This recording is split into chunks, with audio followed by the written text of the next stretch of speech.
Hello citizens, this is Councillor Gian-Carlo with a special message to my neighbors in Bridgeland, Riverside. So we have on November 29th from 4 to 8 p.m. and the formal presentation being from 4:30 to 6:30, AHS, Alberta Health Services, final engagement with the community on the Bridgeland Complex Care Center.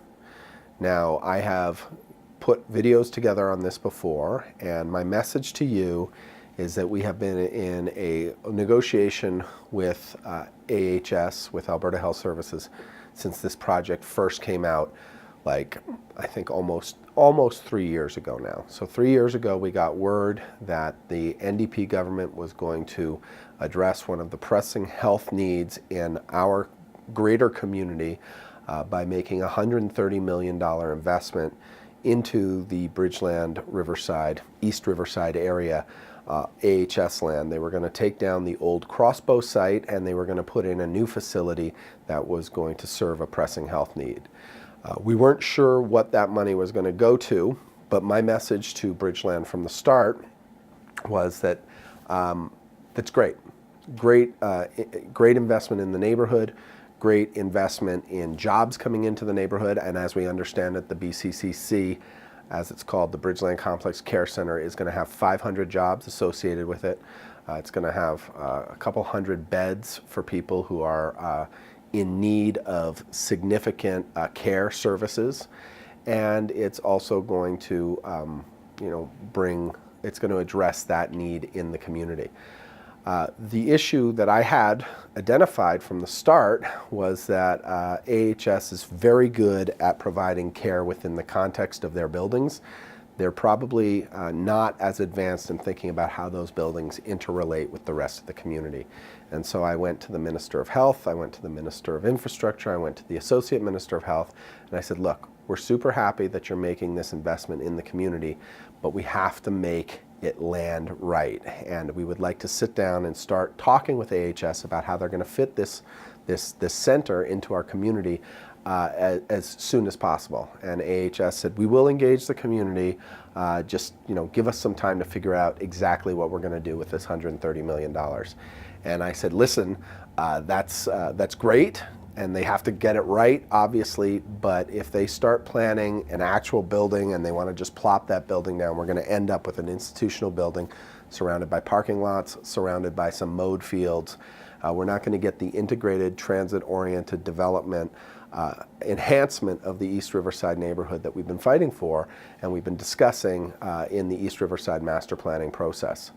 And I kept on pushing, and finally, about a year ago, AHS said, we're ready to engage the community. Here's the building we want to build.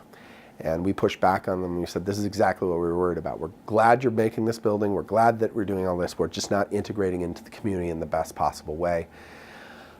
During our pushback, they actually went out and they said, well, this is just the first step in a larger health campus, community health campus that we envision taking place on Alberta Health lands in the neighborhood. And we said, that's great, but we want that campus to be deeply integrated rather than walled off from the community. They hired a different firm. They had an architecture firm working on the BCCC for them. They hired a different firm to start talking about the larger campus and how it integrates into the community. And very quickly we found we had sort of an issue. The architect had a standalone building.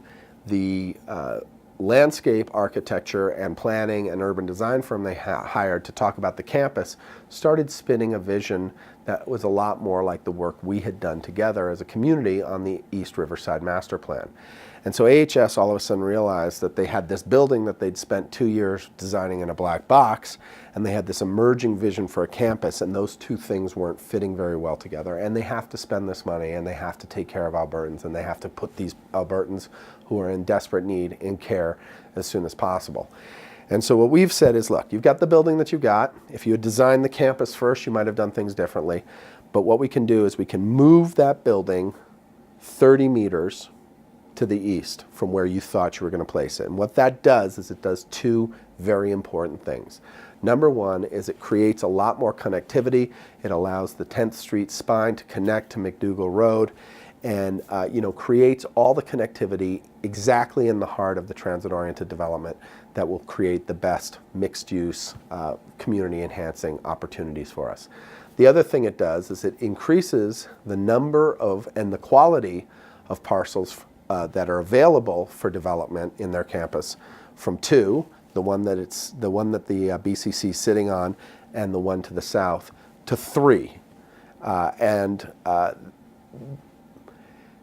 I think that where Alberta Health Services is right now is I've weighed in, the mayor's weighed in, your community association leadership has weighed in, and now it's time for you to weigh in. So you have to, on November 29th, go and make it very clear that you support the project, you support it being delivered as soon as possible, but in order to achieve the objectives of the community, to have a much more integrated community, in order to achieve the vision of the East Riverside Master Plan, in order to achieve AHS's vision for the best possible community health campus over time, we want the building moved over. And if you're able to make that clear to AHS, the same way I've tried to, the same way the mayor's tried to, the same way your community association has, I think they'll stand up and they'll listen, and we'll be able to sort of make this move, get the project going, but also preserve a best possible outcome for the future. I hope I can count on you to do that. I hope you will tell your friends and neighbors and share this video. And if you have any questions, please contact me before the 29th.